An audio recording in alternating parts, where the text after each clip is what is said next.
Hey Jamie, could you check that we're actually on the Zoom meeting? Because on Friday it was doing something weird. It doesn't always work. Okay, yeah, we are. But, Cool. yeah, you guys are good. Just make sure you know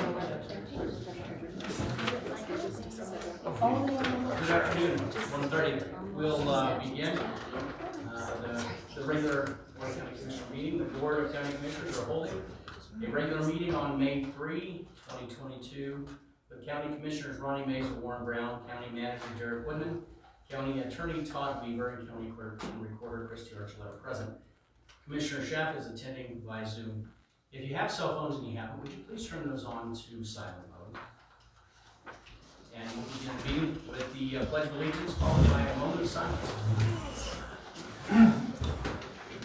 I pledge allegiance to the flag of the United States of America and to the republic for which it stands, one nation, under God, indivisible, with liberty and justice for all.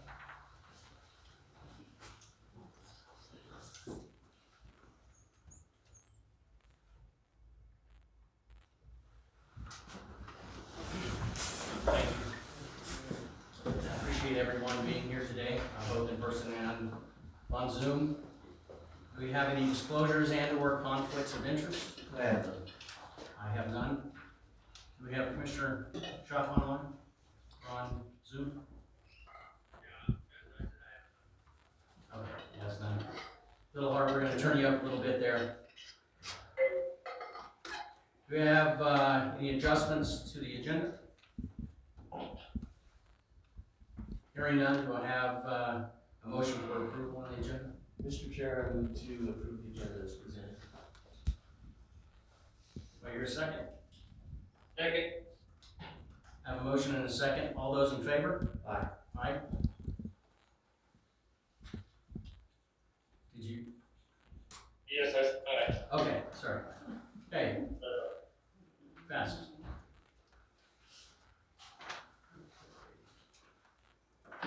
Okay, so now we have public comment, but there essentially are two categories of public comment. It looks like from what you have presented, and I wonder if we want to take your comment during the public input on these two topics. One being land use regulations, and the other one being San Juan Basin Health.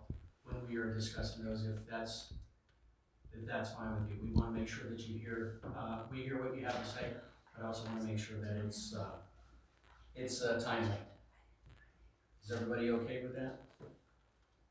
Commissioner Brown, during the land, since the land use regulation hearing was a public hearing, that would be the proper time to take public comment for the cancer, which is part of a public hearing. Okay. And then at this time, public comments on any other subject would be the proper time to do that. Okay. So we're going to hear all the public comments that are not with regard to land use regulation.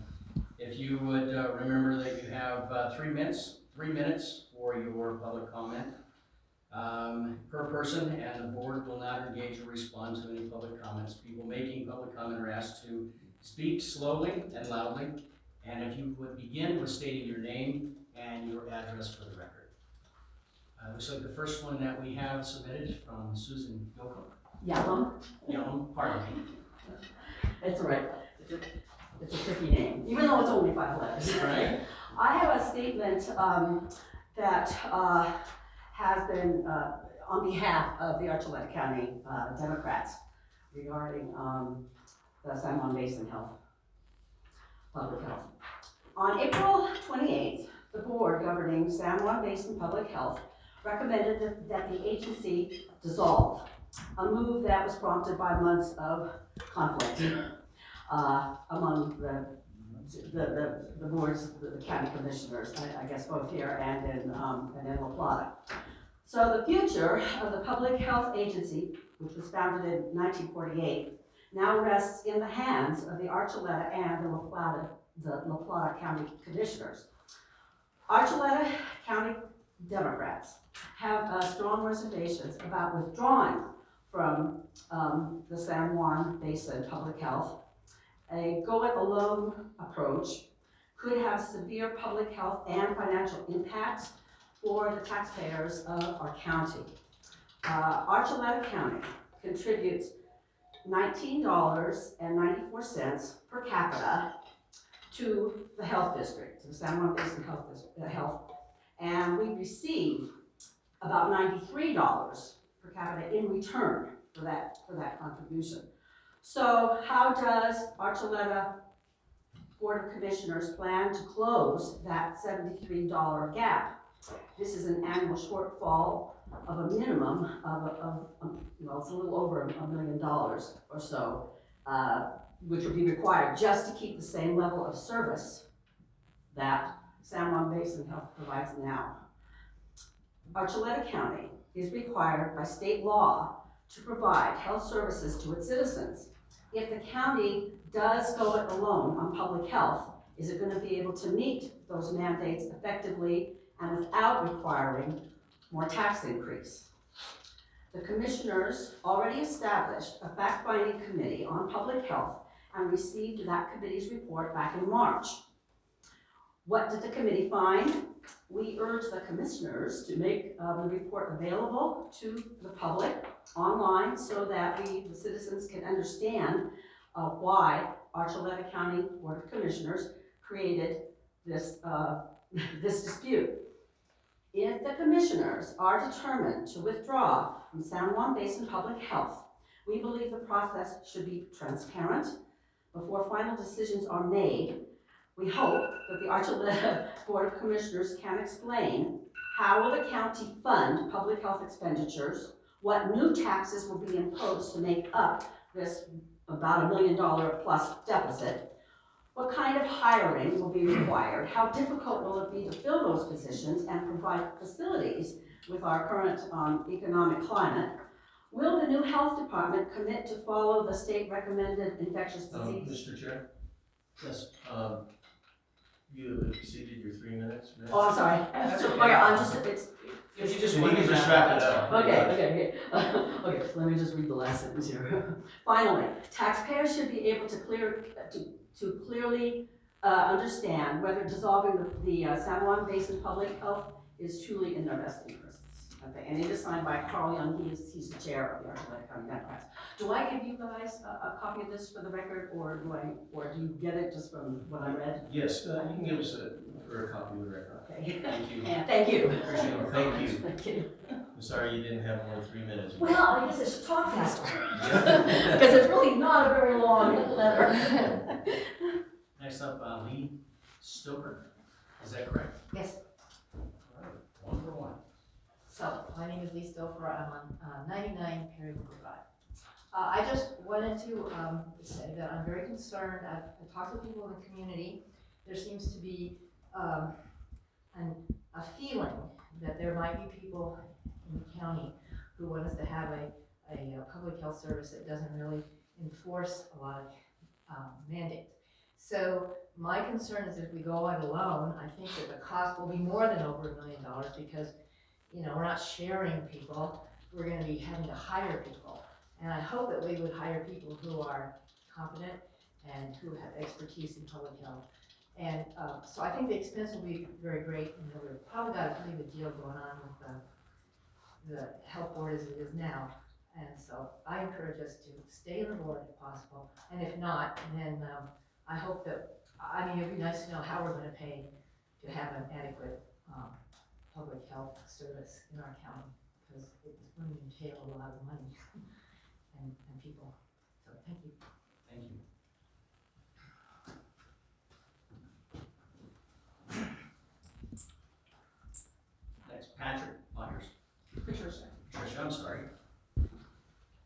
name is Patricia Byers, and I live at 18923 Circle. First of all, I would like to thank you gentlemen for serving as on our Board of Commissioners. As a retired teacher, I know what it's like to have a job where you're accountable to the public, and so I just want to tell you thank you for the service that you provide. My husband and I are on teacher pensions, and we have limited incomes for our retirement. And we have been a little bit dismayed since we've moved here. The cost of living seems to continue to go up. And so if we're going to have a big tax increase so that we can separate from the arrangement that we have with La Plata County, I have real concerns about that. I'm not very knowledgeable about county government, but since I moved here, it seems that the county is cash strapped for everything. We're always struggling to fix roads and bridges. We're struggling to have workforce housing. We're struggling to be able to pay our county employees salaries where they want to live here and can live here. Right now, we don't even have enough pumps for our sewage system. So it seems that we're sort of a cash-strapped entity. And I know all of those entities aren't necessarily the county, but overall, what our taxes support, it seems like we're pretty strapped. So it's really concerning to me that we would take an organization that seems to be functioning pretty well. When I looked at it, Archuleta County did really well during COVID as compared to other rural counties in our state, and I'm appreciative of that. I know there were a lot of differences, and I understand and see both sides on those differences, but surely we have more in common with La Plata than we do differences. We're all Coloradans, we all love the outdoors. Surely we can find a way to work together so that we don't have to duplicate all those services, hire people. I'm just really concerned about a big tax increase if we go forward with this. And I would really like some explanation before you make, if you make that decision to do that to the public on what it's gonna cost us. Because my husband and I are hanging on by our fingernails to be able to live in this beautiful place that we've been so blessed with. So thank you for listening to me, and thank you again for serving on our Board of County Commissioners. Thank you.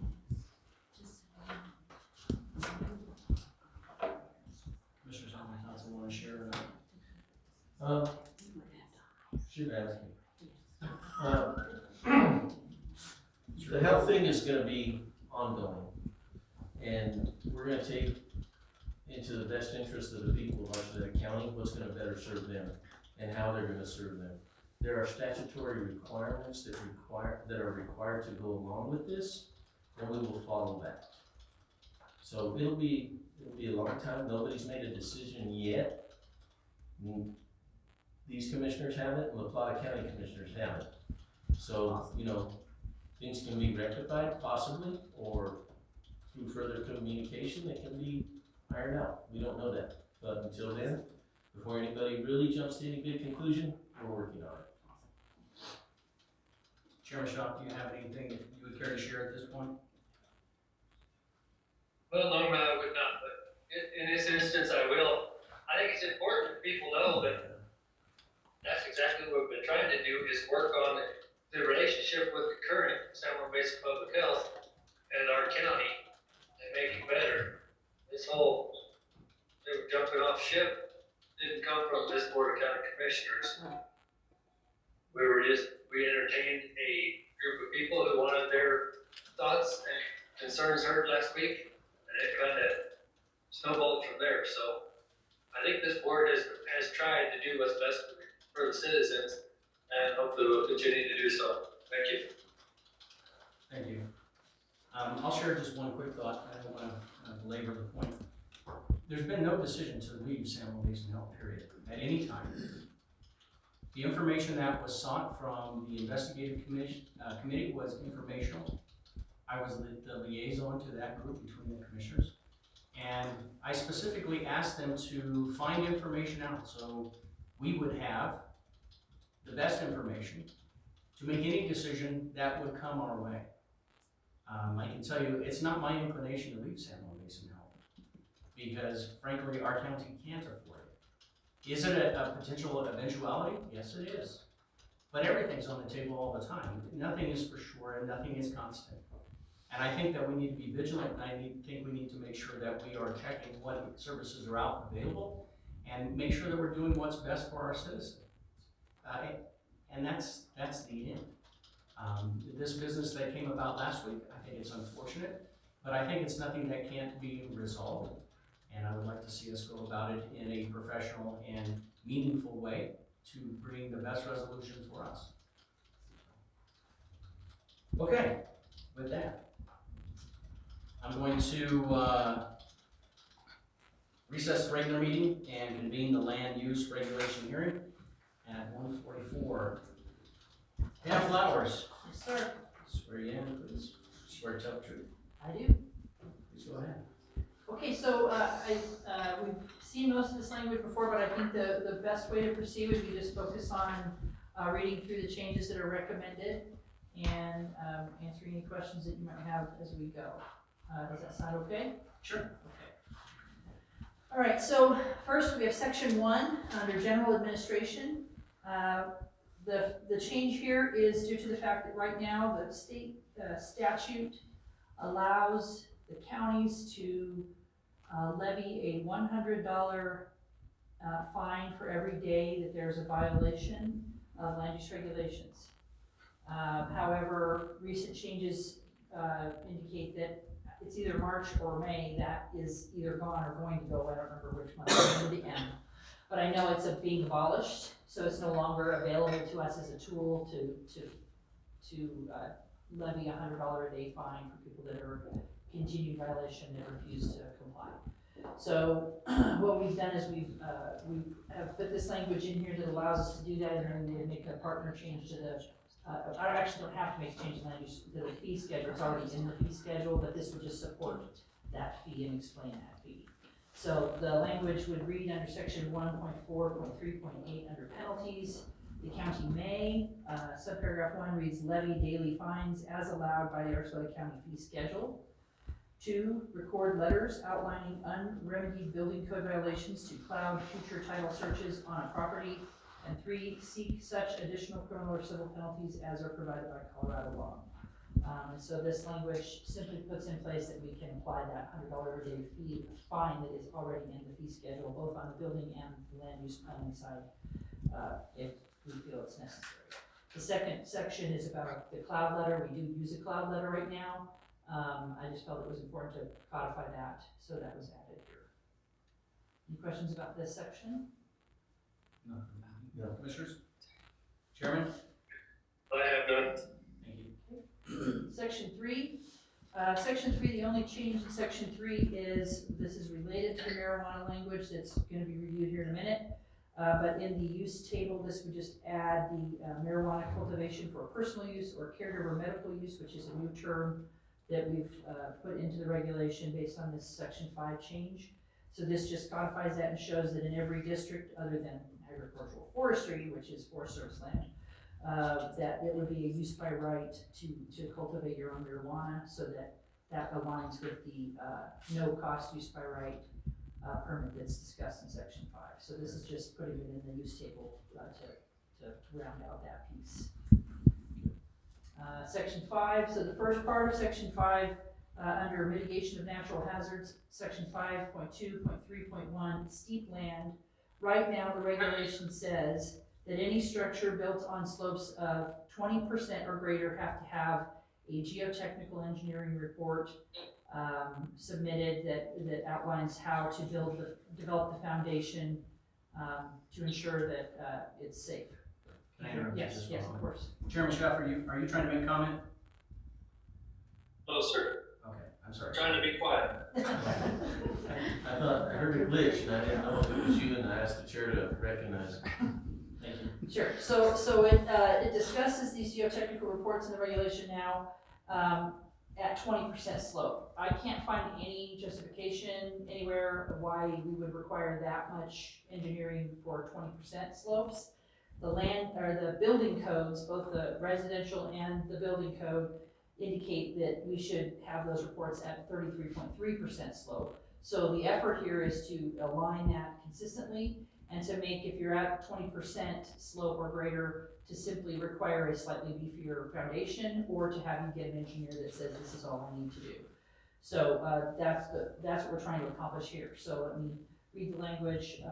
Subparagraph 1 says any structure built upon slopes of greater than 20% shall meet the county typical foundation for slopes or require engineered foundation plans. So important things to note, that's any structure, so it's not just habitable structures or homes. And this is when you're directly on that slope, not next to that slope. Subparagraph 2, slopes of 33.3% or greater shall not be built upon with habitable structures unless a geotechnical investigation report proves that no hazard exists, and I won't list the hazards as example, or unless appropriate provisions identified in the report are incorporated into the engineered foundation plans to eliminate or control the hazards. So that's a slight modification of what the language used to read. It just adds the built upon. So again, if you're building with your structure where you are literally have any portion of your foundation on the slope, a walkout basement, anything like that, then you would have to have the geotechnical investigation or report and build your foundation in accordance with that report, which always comes in with like 10 different ways you can beef up your foundation, and you just have to pick whatever's most appropriate for you. And then again, this is focused on habitable structures. So if you're building a barn on a 33% slope, I don't care. I'm not going to require this. I'm just going to require the foundation to be beefed up a little bit. If that makes sense.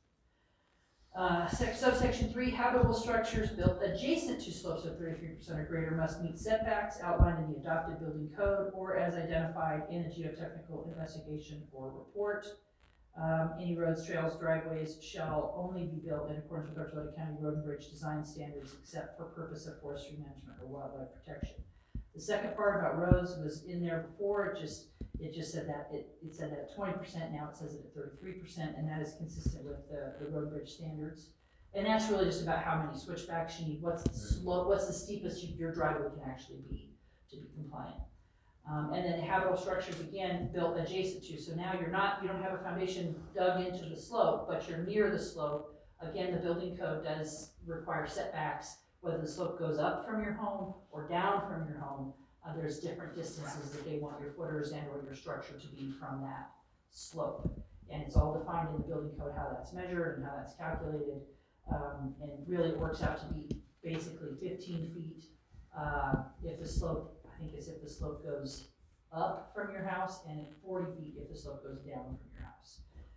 And those are all defined in the building code, and so that's what we're requiring.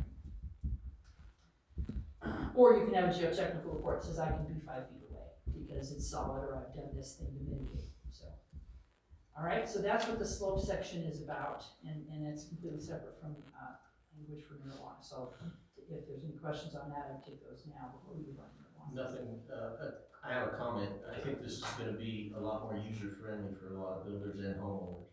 People are much happier when they come in and I tell them this is what we're doing Right. than they have been very unhappy. Chairman, any comment, question?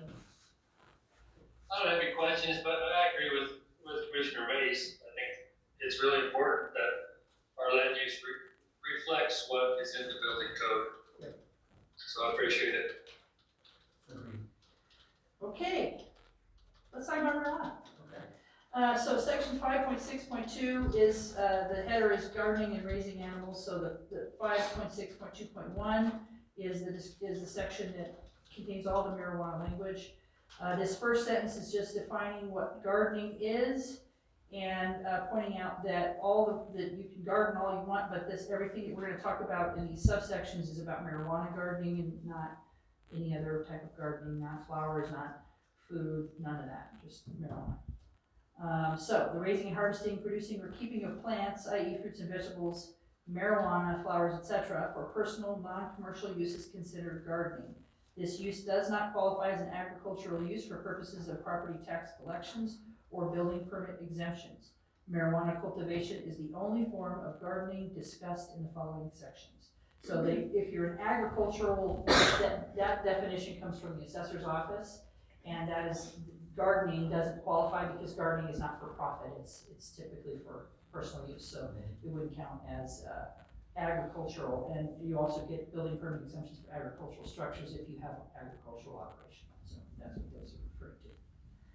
Okay, so section 5.6.2.2, the constitutional provisions for both medical and personal recreational marijuana provide protections for personal marijuana cultivation, home grows, but these provisions are silent on the questions of time, place, and manner where marijuana plants may be grown.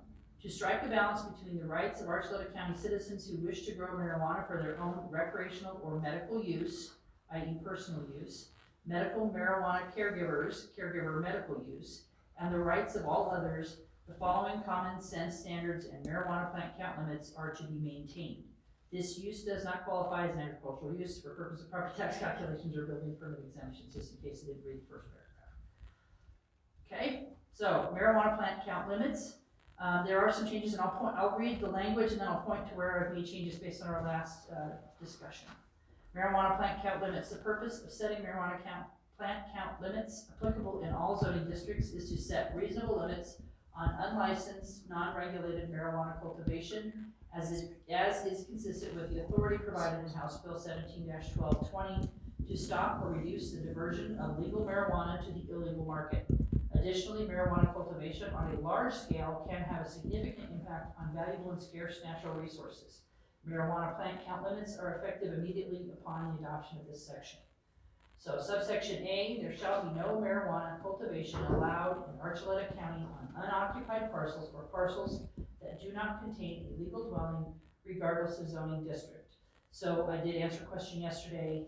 A dwelling is a building that is built in accordance with the building code or the residential code.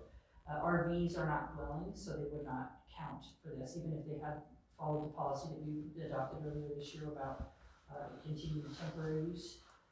That would not count as a dwelling, so that wouldn't suffice for growing marijuana. Subsection B, any individual must reside full-time on any parcel where and while they cultivate marijuana for personal use or caregiver medical use. The original writing of this had that limit, 9 months, or it was, half the year. There were a couple of different versions. This basically just says as long as you're living there while you're growing, then you're fine. So if you're a part-time person and you only come here for part of the year, as long as while you're here, you're growing marijuana, you're present to protect and control and oversee that, then you can do that. If you're going to be gone and go back to another state for part of the year, then you cannot have growth on your property while you're not there. That's what that's getting at.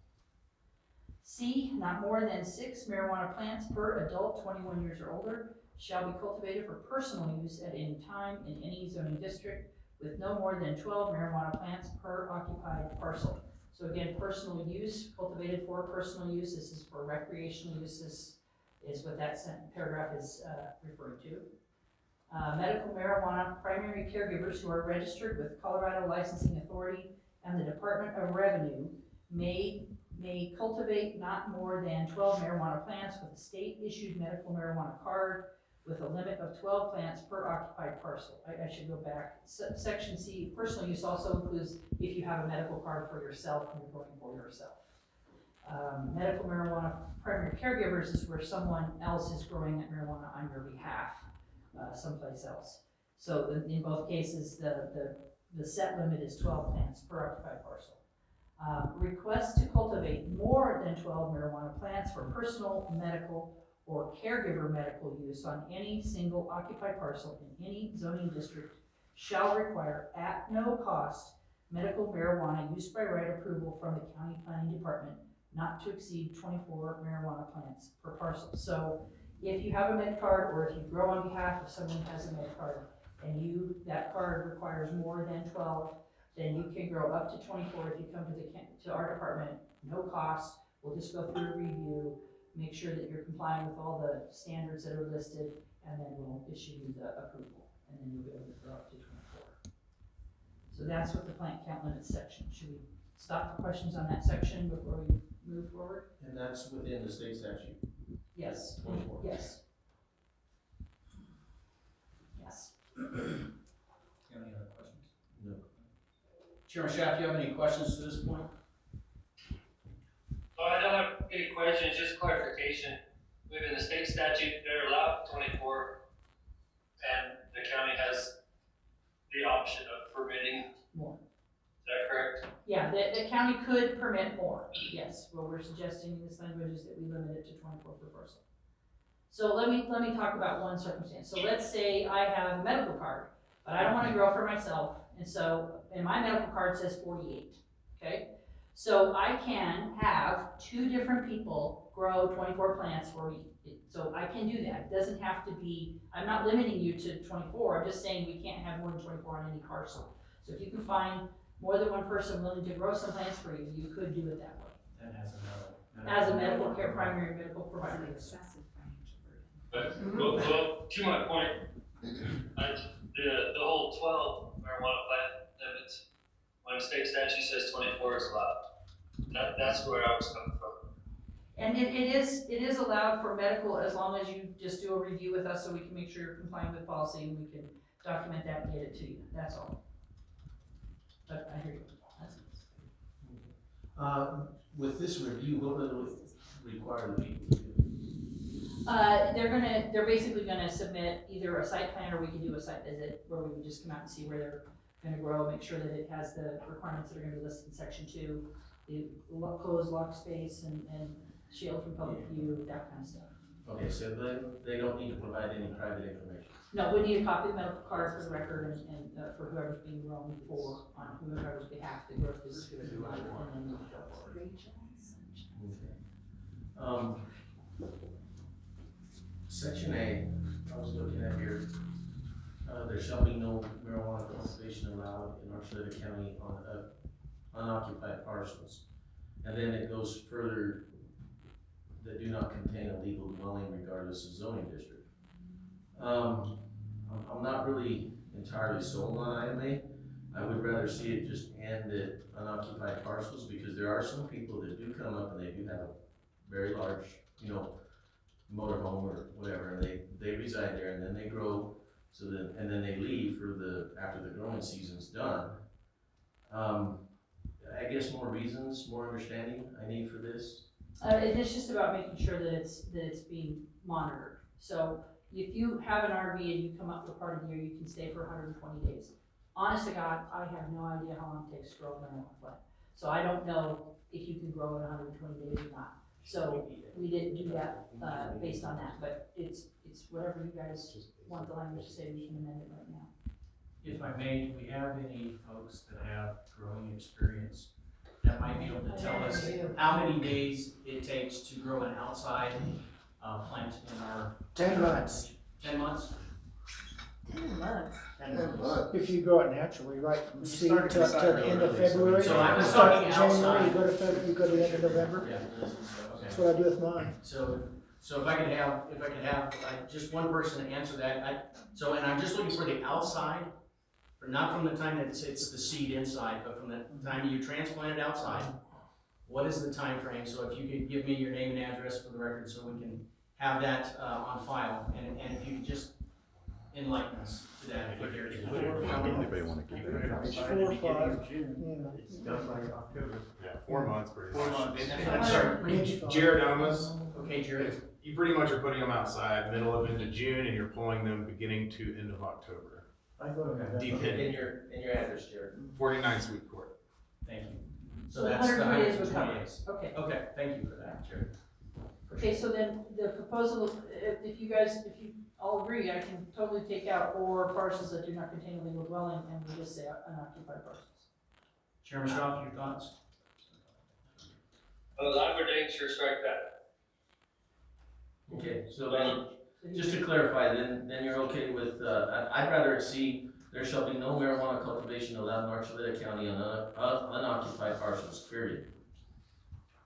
Yes. Except for growth in district, that's our illegal. But I'll take out or parcels that do not contain a legal dwelling. So what it reads now is there shall be no marijuana cultivation allowed in Archuleta County on unoccupied parcels regardless of zoning district. Yeah, Okay. I agree with that. Okay, done. Any other questions on the other items? Anything else on the plant count section? No. So I do have one question. Well, Chairman, go ahead, Chairman. I do have a comment on E. When, it brings, I know Commissioner Maez is usually the one that brings up this point, needs to be to us, but we're gonna permit something and not charge a fee for it, so we're creating more work for people who are already overworked. So I have a concern that come budget time, we're gonna ask for more personnel. So so we can enforce more rules that we're creating. Oh, I'm already doing that. Exactly, building more personnel, people. The cost would only be $100 if it was permit was paid, because if we didn't change the fee schedule, because it's a residential use by right permit is $100. So we're talking about a difference of $100. So I don't think But it's. who's the person who goes and checks all these? Hold on. Can't speak without turn. So, I guess the way that I see this is the state does give the county the authority to have regulation and to know what is going on within our own county. And I don't see this as anything other than any other, I guess, industry such as the liquor industry, and having to have this information. I think that it's been a pretty consistent effort to make this a no-cost situation for the growers, because we don't want to bring a financial burden, but it's also important that we collect data and that we have it on hand, because this is going to continue, our county is going to continue to develop and grow and expand, and I think that it's important that we have the information, what's happening in one area as opposed to another one, potentially. Although I can't deny it is going to cause a little bit more work on staff, that's for certain. So I'll also add that the planning commission was concerned, members of the planning commission were concerned that if we went with the fee, that it would be, burdensome on some of these folks that are just trying to survive with medical marijuana, and it's their medication, and so we don't want to make it difficult for that class, and point out that this only applies to those with medical use or medical caregiver. It doesn't apply to just plain recreation. I feel comfortable that the department can handle it. Further comments on this, Commissioner? I do share, usually I do bring it up, but, I do understand where Commissioner Schaaf's coming from too as well. I think that as long as we're staying within the state statutory requirements, I think we're fine. Chairman, any further? I have nothing further on that. And folks, just be assured you will get a chance to speak if you turn in one of your copies, okay? So, I haven't forgot about you, I just want to hear all this first, and then we'll take your comments. Okay, so the next section is standards for cultivation of marijuana for personal use and caregiver medical use. So, because of the potential for causing adverse impacts on neighboring parcels, the following standards shall apply to cultivation of marijuana for personal use and caregiver medical use, and do not apply to licensed commercial marijuana operations. Standards in this section are effective October 1st, 2022. So the theory here is they can get through this season, and then next season we'll worry about it. It will be in effect. So marijuana, paragraph A, marijuana cultivation must be conducted in an enclosed, locked space. If the grow area is enclosed only by a locked fence, that fence must be at least 5 feet in height. So we changed space, used to say building, so that was one change you guys requested. And then the planning commission felt it was important to sort of define the fence, if we were going to use a fence as a security tool, that it would be at least tall enough that I can't step over it. So Right, and with it being 5 feet, they don't have to get a permit. no permit for that. Okay, B, marijuana plants must be shielded from public view. That was there 4. C, marijuana cultivation must meet all property setbacks and a setback of 100 feet from the ordinary high water mark for any body of water and 100 feet from any special flood hazard area or designated wetland. As with all setbacks, a property owner may seek a variance per section 2.4. So we changed, it used to have a 50-foot setback from the property line, and we removed that and just said to meet the standard property setbacks. And then the water was there before. D, medical marijuana primary caregiver cultivation facilities shall follow all health and safety requirements of Archuleta County marijuana licensing ordinances. And E, medical marijuana primary caregiver operations shall comply with the industrial performance standards in section 5.4.2, including sound, vibration, emissions, including odor, outdoor storage, and water pollution. Any extraction must follow requirements of Colorado statutes. So D and E are already in the county in the regulation, and so that I just kept those as reasonable standards. The only thing I changed was I added including odor, and everything else was covered. Subparagraph 3, marijuana operations and activities are expressly prohibited as a home occupation, so you can't make money from it. 4, per section 1.4.1, this regulation including these sections is enforced by the Director of Development through code enforcement officers. Persons who cultivate marijuana in excess of the marijuana plant count limits set forth in these regulations may also be subject to criminal prosecution for violation of section, I'm not going to read it, from the statute, as it may be amended in the future or under any other applicable statute. Depending upon the scale of the violation, the marijuana plant count limit requirement may also be enforced by the Archuleta County Sheriff's Office and may be criminally prosecuted. I think it's important just to remind them that there could be more severe penalties than just land use penalties if they get too far over the line. And into the area that would be considered a violation of criminal code. 5.6.2.3 is just the paragraph that was there before, and the only thing we've changed here is the numbers because I had to rebuild the structure of the section to accommodate, so that just leads into a table that is unrelated to that. And what questions or comments do you have on that section? Commissioner Maez? I've already seen my changes that I'd like to see. Okay. Chairman Schaaf, do you have thoughts or comments you'd like to share with us with regard to section 2? Well, I have a question, first off. What is property setback now? It depends on the zoning Is it district. ours? It depends on the zoning district. It ranges from 10 feet to 50 feet. So it just depends on if it's agricultural ranching, agricultural estates, rural Let's say residential. residential. Residential itself, just R, stand by. Thank gosh I wrote my regulation, so I can tell you because I don't memorize these. That would be dangerous. Residential is 10 feet. All the way around. And is that permanent structure or any structure? According to the definition of structures, it's the definition of setbacks. Setbacks are a minimum distance measured between a structure and a property line. Road right-of-ways and access easements as defined in section 11.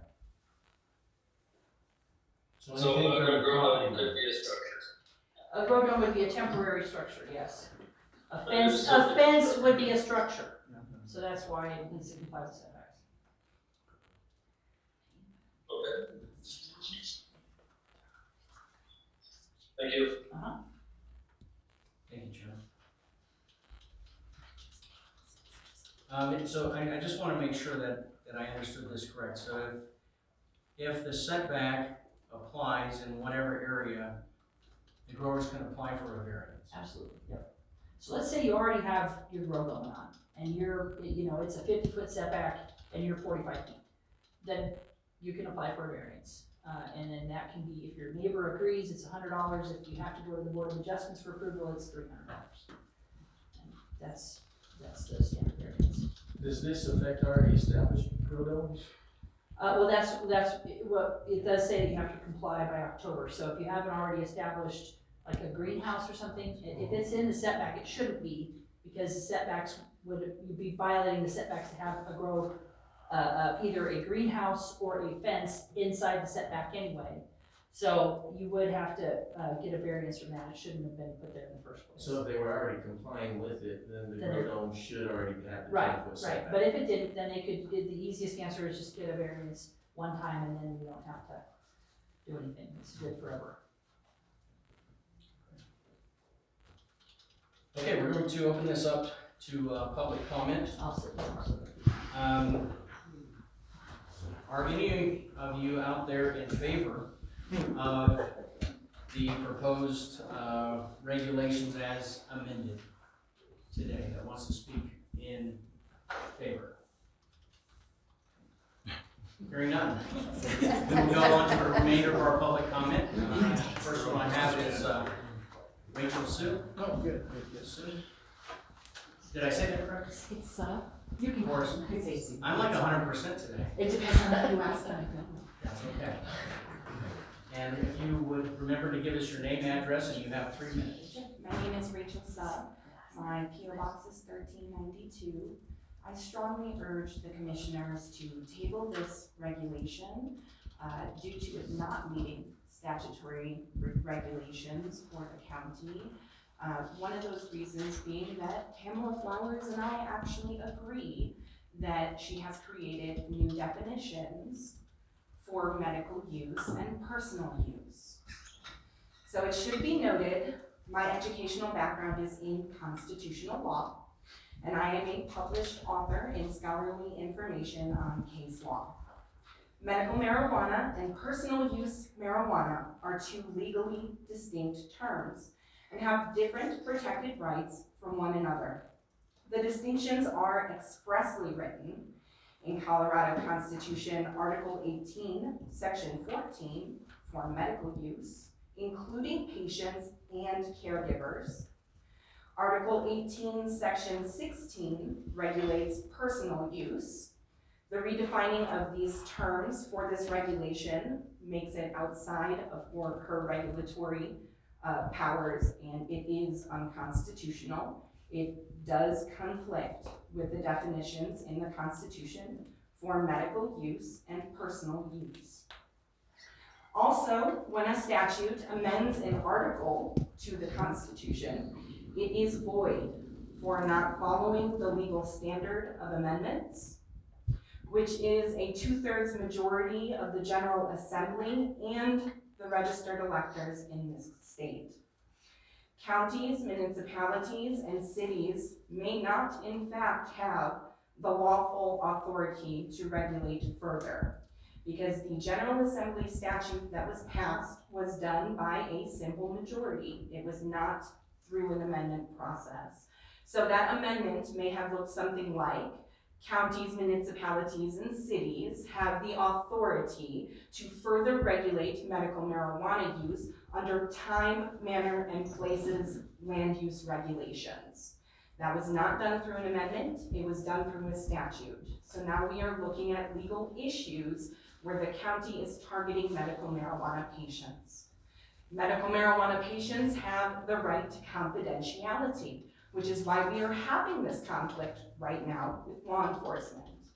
While it may be within law enforcement's best interest to gather information and data on medical marijuana patients, not caregivers, but they are also included in these rights, they do not have this authority according to the Constitution. According to a patient's right to confidentiality, they have the right to not have their information told to local law enforcement agencies or officers. They are required actually to only get that information from red card holders in real time when the person is in front of them. They have the card and they are calling to verify that it is in fact a legitimate card. I have one more. Exemption to state criminal laws exist for medical patients, both under Article 18, Section 14, subsection 2, Clause B, as well as reference statute 18-18-406, subsection 3, paragraph B, which is not listed in here, it's only paragraph A. We need to go to paragraph B, where it talks about medical patient exemption, Clause 1. I urge you to table these regulations that violate patient rights and that actually target veterans and citizens in this community. I urge you to hire a medical marijuana expert, legal expert that has the wherewithal and capability to make the proper laws that we need for our community. Thank you so much for your time. Yes, good job. Curtis Markham. How did I do on that? You got that one All right. right. Curtis Markham, 244 Carroll's Curves. So I would like to start by saying thank you for hearing us out and slightly coming more this way and understanding where we're coming from. But there's still a lot of things that need to be pointed out and a lot of things that are wrong in the new land use regulations. I'd like to start by saying, why are we here in the first place? One of the main reasons in the land use regulations says to stop the diversion of cannabis to illegal market. Well, none of these land use regulations are going to stop that, because people who are growing for the illegal market don't follow the regulations. They aren't gonna follow these ones. They aren't following the current state regulations. These are gonna do absolutely nothing to stop that. And the way the state regulations are right now are not stopping law enforcement from going after those people. These current land use regulations are only targeting people who are following the law, people who have been following the law for years. These current land use regulations are just going to, the proposed ones are just going to hurt people who have been prescribed medical marijuana from doctors for medical conditions that they have, and people who do follow the law. And these land use regulations would make these people criminals who are actually law-abiding citizens with medical conditions. And then the next thing I was going to bring up had to do with the legal dwelling, but you guys took that part out of there, and I do thank you for that. But also you left in a part of occupied parcels, which I don't know, you guys don't know about growing cannabis, but you can't just plant cannabis and leave for 6 months and come back and there's all this cannabis. If you leave a plant for a week, it's going to be dead. So that's just a completely unnecessary part to even have in there to begin with. So the next issue is the request to grow more than 12 plants and register it with the county. There is a system already in place with the state of Colorado. It's the medical marijuana registry, where patients have to register their plants, how many they're growing, and the location of where they're being grown with the state. It's a website, anyone can look it up and use it. There's even a tab on there for law enforcement to click, and the processes they can use to get information on medical marijuana patients. And so it's already a website that's been getting better and better every year. I've been a medical marijuana patient for almost a decade now, and it gets easier and easier to use. So I don't understand how Archuleta County thinks they're just gonna come up with a better system out of nowhere. It's gonna cost a lot of time and money that's already been wasted on this matter. So the state of Colorado already has a great system of doing this. I guess my closing statement would be, this is just a violation of people's individual property rights, and I'm surprised you guys are even considering it. And I know the people of Archuleta County would not want to have county commissioners representing them who want to take away our individual property rights. That's all, thank you.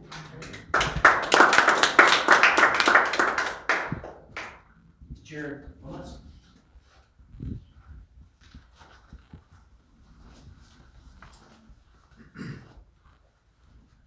Jared Owens, 49 Sweet Court. I want to thank you gentlemen for listening to me today. I want to bring up the calling the county and letting them know what I'm doing at my house. State already knows what I'm doing. State put a lot of time and effort into making this that. Why would we spend more time and money to give more work to people who were pointed out today that overworked already? You know, county's already lacking funds to pay these people, I'm sure. How can we hire more to do more jobs? And I feel it's just a right of my personal privacy, like, it's a violation. Why would I want to call the county and be like, hey, I'm worse than my neighbors, so I gotta have more plants? Who needs to know that? What are y'all gonna do with that information? Is the real question. Is that gonna be open to law enforcement for them to go out and just make a map of people's houses and just go run through them? What are we gonna do with this information? So that's pretty private stuff. And the 5-foot fence thing. My property's been fenced for many years. It's not 5 feet. So I have to build a 5-foot fence now to grow my cannabis in my property. That's kind of confusing to me why it's a 5-foot fence, you know. Most properties have metal hog wire fencing that aren't 5 feet, you know, they're closer to 4 and under. 5-foot fence isn't gonna make anything more safe than a 4-foot, 3-foot. People can climb fences. So defining how tall a fence is doesn't really make sense to me of why it needs to be 5 feet, you know. Most properties don't have 5-foot fences. We don't live in neighborhoods with backyards and wooden fences, you know. It's not the kind of community we have. I think that's all I can say right now. I know there's a couple other things that I don't agree with on it, but I don't have any notes with me today, so appreciate your time. Thank you. Thank you.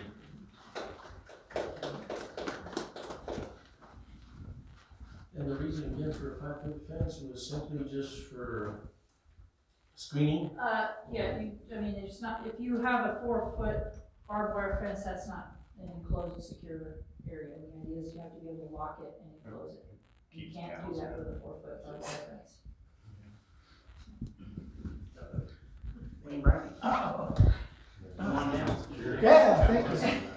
Come on down, I feel like a Jeopardy or something. Warren.Brown, 255 Green Court, here in Please. Pagosa.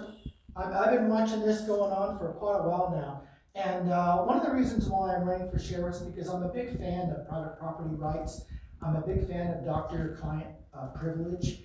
That's for the doctor to decide how many plants a medical patient may or may not need for his ailment. It varies on what's considered. And I promise you, as your sheriff, I will not enforce any Mr. Bryant, there's no volume. There's no campaign. Not within 100 feet of this building. Okay, I'm sorry. And so that's basically what I have to say about that, because I do feel that these are unconstitutional restrictions and overregulation of a county that basically can't regulate what it's regulating. Freedom is everything. Thank you. Thank you. Commissioners have further comments, thoughts? I do. Go ahead. Before we go, I have just one quick question from Attorney Weaver, and then I'll get to my comment. So my understanding is, and correct me if I'm wrong, that this whole motion has to pass if one's made, or none of it passes, we'll have to go back to the 33.3% grade issue as well as the other one. It's really how the motion is posed. How it's worded. How it's worded. So even though it is all before you in one agenda item, if the commissioners so wish to approve certain sections, they can make a motion as such. And so it really depends how the motion is worded. Right. Just 1 second. Chairman, was that it? No, that was my question. Now I have a comment. I just thought I had heard somebody talking. Okay, go ahead with your comment, please. Well, I think the citizens and people who voted for me, for sure anyway, know that I stand for private property rights. And I think that the conception of this had good intentions, as a lot of times in government we do. And we end up creating more issues than there already were, and create more work for ourselves. And so for that reason, I'm not in favor of the new additions to the marijuana. That's it. I failed to read section 11, which is the definitions that were mentioned by the first citizen who commented. There is one definition in there, the excavation, the process of removing earth to create a cavity or hole in the ground. That's important for some of our building department challenges, so that was added. But I do want to just say that after hearing the first person who spoke, I have my own hesitations on this. I think that she's probably right. We need somebody who knows what the hell they're doing about this.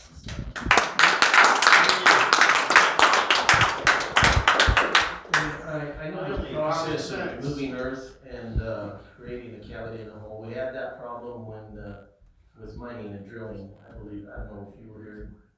It was back when BP was adding another wellhead on top of the platform. Right. And that definition was another hole. Right. And I could see where this would be more applicable. Yeah, and it's important for, when you have a building permit, you can excavate the land, you can not excavate, you grade the land, but you can't start digging your footer holes until you have your permit, because we might have to make you move it based on setbacks and other things in the building department. So that's the reason for that, it's just to clarify for people what they can do without their permit, and what they have to wait for the permit to be done. Does this change anything with somebody putting up a fence? No. Whoa! So I would it's hope windy. that we could go forward with at least in section 5 through the slopes section, because that's really important. I've really been waiting to write a formal policy letter until we had codified rules. But it would help clarify a lot of, it would be, I hope that we could just do a motion to remove everything from section 5.6 and 2, if we were going to remove that, and proceed with the rest of the language, and also remove the two definitions in section 11, so that we could get the other things in the record that I've been trying to get pushed forward. Just on a point of order, did I close the public comment? No, you didn't. No. Okay, so I want to make sure just that I'm following this correctly. Prior to going forward with yours, Pam, I'd like to close public comment on this topic. I think we've been through everything that was submitted, and we'll move on to commissioner comments. Please go ahead. Yeah, that's it. I just wanted to make sure that I expressed that I feel like there's probably, I think a lot of the things that are here, and one thing I can clarify is the question about occupied parcel. There are many people in the county that own 3 or 4 parcels, and they grow 12 plants here, and 12 plants here, and 12 plants here, and 12 plants here. Not many people do that, but some people do that. And so we want to prevent that by saying you have to live on the parcel where you're growing. You can't grow it on all your parcels. So that's the reason that was put in there. So that was, he didn't understand the reason why it was in there, and that would be the reason, the logic behind trying to put that there. And I think that point is well taken. That's the one I would probably keep. Well, and we can certainly, have another work session discussion, or, whatever, to find the pieces of this that are reasonable and that aren't overreaching or whatever that you would feel comfortable with. But right now, I think as it's written, it's probably not ready for a vote. So may I make a recommendation that we move on the resolution only to include the 5.2.3.1 steep land section 1 through 3. Is that we can parcel that out and maybe come back and revisit if there's a need to revisit? And as well as the There's two definition of definitions. excavation, 11.2. Yeah, proceed. 2.1. Yeah. Thank you for that. And I don't know about my fellow commissioners, but I'd rather put this to rest. I mean, As opposed to table. as opposed to table, and just be done with this. And to voice what I would support, I would definitely support the 5.2.3.1, 1, 2, and 3, and the excavation. And that would be the only things I would support. Well, wait, and you must reside on the property that you are growing marijuana. And that is the things I would support in this issue. One thing I should point out before we make that decision or make a motion, right now, the regulation already has plant count limits. Right now, it says no more than 6 marijuana plants may be cultivated for personal use by a Colorado resident 21 years of age or older, as provided in section 14.4 and 16.3 of Article 18 of the Colorado Constitution, with no more than 12 marijuana plants on a single parcel. That's already there.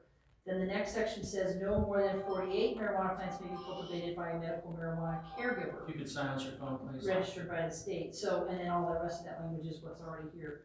Enclosed locked building with plants screened from public view.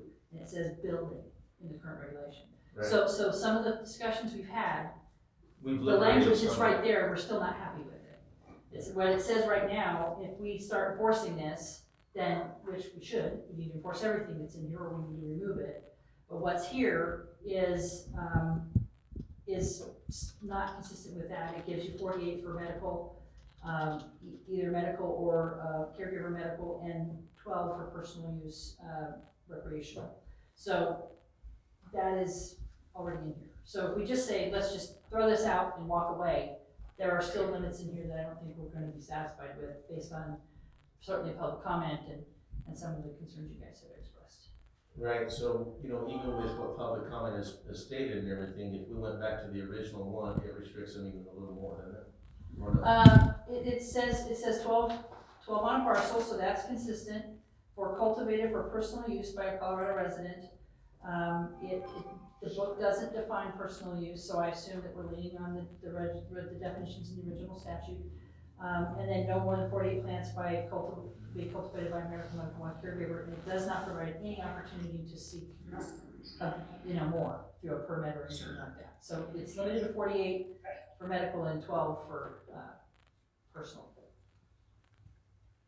And it also says closed lock building, which you guys maybe Right. changed the space. And we changed So- that in the old one. So I think that rather than, we can throw out what's there right now and say, let's just throw that out and come back here. And then have, maybe if we wanna have another work session, or if you wanna tell me right now, what are the things you'd like to see me, that you do like from this, that should be added, like you said, the unoccupied parcel, that kind of language. If you wanna talk about that, then we could just make a small tweak to this small section instead of writing a large section with all this additional stuff. I think in my opinion, if we're to put this at bed, at rest today, I would want the occupied, land, so, not necessarily residents, so Right, RV would work. Right. And I also think that we have to recognize the setbacks and have the ability to ask for a variance. And this is in consideration of everybody that lives in the area, not just a medical or a personal use grower, but this is also for the people who don't. And it may not be something that they want in their backyard, right next to the fence, the gate, or open. So those are the only two that I see. I think what I would like to see then is that for now and that I go back and take the current language and add a couple of little things that I think I've heard are valid concerns, and then give us another chance. It would be much smaller language, much cleaner, and then we leave what's there. We change building to space, which actually opens up more opportunity. It's less restricting. We keep the occupied parcel, maybe the part about living on the parcel while you're roaming, that kind of thing. And other than that, the rest of this could just, and then we could leave obviously variance is always there for a setback concern. We could add the setback language, and then we could even leave the opportunity to seek more than 48 for medical if you have approval. That's the no cost, or we could remove that completely. Yeah. The only issue, of course, is HB 17-1220, which limits in residential medical marijuana growing to 24 plants. So that's the state law. So even though ours may say 48, the limit under state law is 24. And that is, we can't trump state law, so that doesn't matter.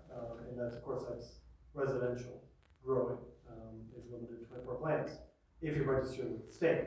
If you're not registered with the state, the limit's 12. Well, and if you choose to do different, then you break the law.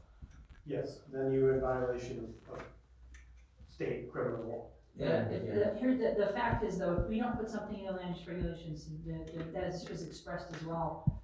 First of all, I am not law enforcement and my staff are not law enforcement. It's important.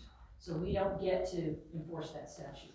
I don't get to do that. That is something that law enforcement does. By putting something in here, then we have the ability to handle it on a more administrative level and a little less punitive if we find people that are of concern. And that is one advantage to putting it in here, is it's a little less punitive if we try to resolve an issue that we find. Yeah, it could be resolved there instead of having law enforcement show up. That's part of the goal, is to keep law enforcement out of it. So To put it. Right, this would allow for administrative, civil remedies as opposed to criminal remedies, which is arrest and conviction. So, and a criminal record. Right. So, civil administrative is much more palatable for most people, because it may just be a fine of $100 as opposed to going to jail for 3 years. Well, most of the time it won't be a fine at all. Right. If we work together. That is the advantage of having land use regulations as opposed to having to use the hammer of criminal enforcement. Otherwise, we don't need it at all. Right. I think we're just gonna have to come back, in my opinion, and revisit that part and get it right, make it clean. And I'd love to wrap it up, that part up today. I just don't think we're going to. Fair enough. I I just wanted you to understand that just throwing this away, there's still things here that are probably of concern that need to be addressed in some way. Well, and honestly, I mean, Maybe we just need to stick to the original state statute and that's it. We could do that, we could just put the statute language in here, and then it's enforceable by our staff instead of by law enforcement. Easy. My suggestion would be to allow what we currently have in place, stay in place, and then work on this through the summer, then have it implemented after this year's growing season so that people will prepare through the winter time and be ready to go when the growing season begins in 2023. That way we can take the time, massage it, work on different drafts, and come with the idea, because as you know, trying to draft regulations in the dais in this type of. It just isn't. The end product will not be very good. So I would recommend approving the slope subsidiary motion in that way, and then not approve the marijuana part, and then we can, I can work with Pam, or we can have additional work sessions to take the time to draft it in a way that's more palatable So for everyone. to be totally clear, you would need to approve section 1, which is the $100 a day fine section, not approve section 3, which is only the adding of the marijuana cultivation to the use table, and then keep the first part of section 5 and the excavation definition. So it might be cleaner to say, remove everything related to marijuana cultivation from all sections. If your motion says something like that, I think that would cover all those items. I don't know. I'm gonna beg to differ in this one. Yeah, that's I right. think it's easier, normally it's moved to adopt regulations, not move to not adopt regulations. So we need, for the clear record, we need to know exactly what the board's going to approve. So I would, again, sorry, Pam, let me jump on you with this. Right, for the clearest record, it should be, move to adopt. Section 1. Yeah, the changes in section 1 as proposed, the changes in section 5.2.3 as proposed, and lastly, the definition of excavation as proposed in 11.2.1. And that would cover the approval of what changes going into the land use regulations. Chairman Schaaf, do you have any more comments before we move forward? I have. Okay. I would entertain a motion. Resolution number. Hey, I'll try it. I'll give it a stab. This is, resolution 33, is that correct? 32. 32, okay, my bad. So, Mr. Vice Chair, I move to adopt resolution 2022-32 to include sections 1, sections 5.1 through 5.2.3, 1s, 2, and 3, and the definitions in sections 11.2.1. Not all definitions. To the Archuleta County Land Use Regulation as presented. Did I miss something? It should just be a definition of excavation in 11.2.1, because there are two definitions in there related to marijuana. Okay, so I'm in that motion to just include excavation definition. Have a motion? I'll take a second. Any seconds? Second. Have a motion and a second. All those in favor? Aye. Aye. Pass. And just to clarify, his statement was to just include the excavation. Yes. Yes. Okay, we're going to adjourn the land use hearing, and we're going to convene the local licensing authority at 2:43. Thank you, folks, for coming in. Mary, swear in, swear yourself true. Mary Womansky, Executive Assistant, Paralegal. How about we talk about marijuana?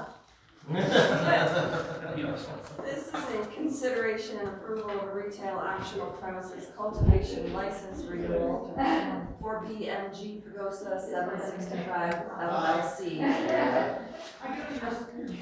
Located at 765 Industrial Circle in Pagosa Springs. This renewal includes no changes, the application is complete, the proper fees have been paid. The sheriff's office, the fire district, the county building, and planning departments have all completed their inspections and have found no issues. The financial impact to the county is the fees paid per the fee schedule, and we recommend approval of this marijuana license as presented. Thank you. Commissioners, any questions or comments? I have none. Take a motion. Mr. Chair, I move to approve a retail operational premises cultivation center license renewal for B&G Pagosa at 765 LLC as presented. Do I hear a second? A second. Have a motion and a second. All those in favor? Aye. Aye. Aye. Pass. Aye. Thank you. All right. I'm going to adjourn the local licensing authority and convene the liquor board. Oh my goodness. Okay. At what time? 2:45. Thank you. It's one of those days. The consent agenda for the BoCC Liquor Board, item A, consideration and approval of a hotel and restaurant liquor license renewal for Chavalos Mexican Restaurant of Pagosa, DBA Chavalos Mexican Restaurant. Okay. Commissioners, comments, questions? None. Have none. Take a motion. Mr. Chair, I move to approve liquor board consent agenda as presented. Second. I have a motion and a second. All those in favor? Aye. Aye. Aye. Thank you. Motion passes. I'm going to adjourn the liquor board and reconvene the regular meeting at 2:46. Consent agenda. Gentlemen, on your consent agenda for this afternoon are item A, payable warrants and purchase cards for April 20, 2022 through May 3, 2022. The regular meeting minutes of April 19, 2022. Item C is consideration and approval of ground lease agreement for hangar 501-B as in boy. Item D is consideration of resolution 2022-33 to consolidate 2 lots into 1 lot in Lake Forest Estates as owned by Bruce Davies and Victoria Thompson. Item E is consideration of resolution 2022-34 to consolidate 2 lots into 1 lot in Twin Creek Village as owned by Douglas Holmes. Item F, consideration of resolution 2022-35 to consolidate 2 lots into 1 lot in Twin Creek Village as owned by Michael and Elizabeth Desendorf. Item G, consideration and approval of a letter of support to the U.S. Department of Transportation. Item H is ratification of a letter of support to the Colorado Division of Housing. That is your consent agenda. Thank you. Commissioners, questions, comments? Never. Have none. Hearing none, I'll take a motion. Mr. Chair, Mr. Chair, I move to approve consent agenda as presented. Second. I have a motion and a second. All those in favor? Aye. Aye. Aye. Motion passes. On to new business.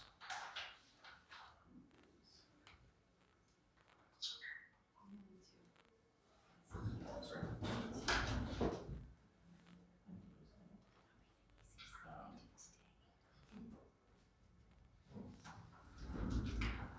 Tina Wood. Good afternoon, Tina Woodman. Archuleta County Human Resources, back for the Employee of the Month. We were given nomination forms at the work session, I believe, last week. And just wanted to see if you had chosen an Employee of the Month for May. I believe we have. Commissioners want to make comment? Share your thoughts. I think the person that we selected has gone way above and beyond beyond our expectations, is what I would like to say. I mean, she's come in on in her job level to help establish and maintain good structure within that organization. And she definitely needs to be recognized. Appreciate that. Chairman, thoughts, comments? Oh, my thought is I'm at a loss right now, excuse me, because I don't have, we do this anonymously, so That's right. I have the numbers, but I don't have the name attached to it, so. Okay. I know the feeling. Well, I will make one comment though before we do it. Every time we get these submittals from coworkers or whoever they're nominating, it's a struggle because it doesn't matter who's nominated, every one of them could be that person every month. So, you know, they give us 5, 6, 10 people, each one of those people could be the one that we choose. And so it makes it hard, so I have to just make my decision based on the narrative provided by the nominee. So, that's what I have. Good thought. You know, the thing that crossed my mind was the sheer volume of submissions that we had from the coworkers, and sometimes in a different department, the coworkers that were recommending an employee that affects their daily work life and how impactful they have been upon them. And to take the time to submit these forms, I'm telling you, this is I think the best team effort I've seen in a long time, and I think this is a great program. And I would like to recognize and commend Katie Hart as Archuleta County's Employee of the Month for May 2022. Awesome. Is that your motion? Yeah. That's my motion. I'll second. We have a motion and a second. I second. That was your Yeah, motion. a motion and a second. Yeah. All those in favor? Aye. Aye. I'm struggling with Zoom. You struggling with Zoom? I have a motion. I can hear you if I put the phone in my ear. I had you on speaker, so something happened, so go ahead. I have a motion and a second for Katie Hart, Employee of the Month. And I ask for all those in favor. That's an aye, sorry about that. That's okay. Motion passes. Thank you. All right, and I think we're staying with you, Tina, and the amendment section of personnel policy. So I'm here before you today to ask you to, respectfully ask you to approve and adopt a resolution regarding the salary administration changes or enforcement to the policy. We need to provide a consistent basis for compensating our employees and providing guidelines for hiring, promoting, and transferring and demoting our employees. And implementing a merit increase program would be a great benefit to the county and to the county employees. It's an opportunity to show the employees that they are appreciated and valued. It will help to retain our employees, and it will make us more competitive and attractive to candidates. And then I would also like to talk about the probationary period. It will give our supervisors and department heads the opportunity to ensure that a new employee can perform the functions of a position and that the person is a good fit for the department. And it also gives the new employee exposure to the department, their work, and their coworkers, and the opportunity to make sure it's a good fit for them.